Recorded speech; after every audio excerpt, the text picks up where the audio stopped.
Biometric हजेरी नसल्यामुळं ग्रामसेवक वेळेवर कार्यालयात उपस्थित राहत नाहीत, कामं प्रलंबित ठेवतात आणि सर्वसामान्य नागरिकांना वारंवार ग्रामपंचायत कार्यालयाच्या चक्रा माराव्या लागतात, असा गंभीर आरोप जनकल्याण फाउंडेशनचे अतुल पाटील यांनी केलाय. गेली 3 वर्ष ग्रामसेवकांना बायोमेट्रिक हजेरी करावी या मागणीसाठी ते शासन स्तरावर पाठपुरावा करतायत, पण त्याकडे शासनानं दुर्लक्ष केल्याचा आरोप पाटील यांनी केलाय. पंचायती स्तरावर बायोमेट्रिकची अंमलबजावणी व्हावी यासाठी गेली सातत्यानं पंचायत समिती राधानगरी या ठिकाणी कित्येक वर्ष झालं पाठपुरावा करत आहे. सदर पाठपुरावा करायचं कारण ग्रामपंचायती स्तरावर लोकांची वेळेत कामं व्हावी, ग्रामसेवक वेळेत हजर व्हावा आणि त्यांना वेळेत त्याचं काम करून जावावं यासाठी हा सगळा अट्टास आहे. पण गेली 3 ते 4 वर्ष झालं याबाबत पाठपुरावा चालू असताना संबंधित स्तरावर याबाबत कुठल्याही प्रकारची दखल घेतलेली नाही. यावर वरिष्ठ अधिकारी उत्तर देतात की आम्ही दैनंदिनी संबंधित ग्रामसेवकांच्या घेतो.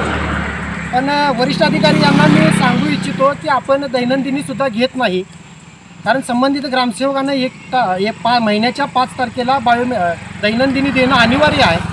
जर ती न देता तरीसुद्धा तुम्ही त्यांचे पगार केलेले आहेत हे मलासुद्धा माहिती आहे. आता ह्या संदर्भात बायोमेट्रिक बसवत नाहीत, दैनंदिनी हजेरी प्रत्येक महिन्याला देत नाहीत, मग ह्यांना पगार कशाच्या आधारे आपण देता, हा मोठा प्रश्न आहे.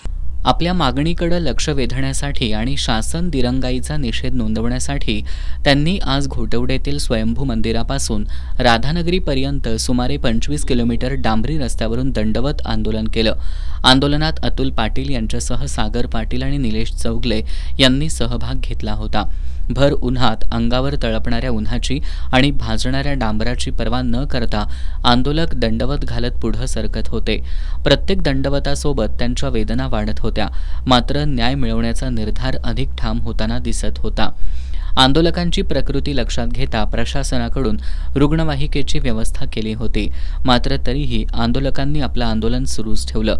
दंडवत आंदोलन घालून त्यांनी ग्रामपंचायत व्यवस्थेतील त्रुटींवर थेट बोट ठेवलं असून शासन याबाबत कधी निर्णय घेणार हे पाहणं महत्त्वाचं आहे.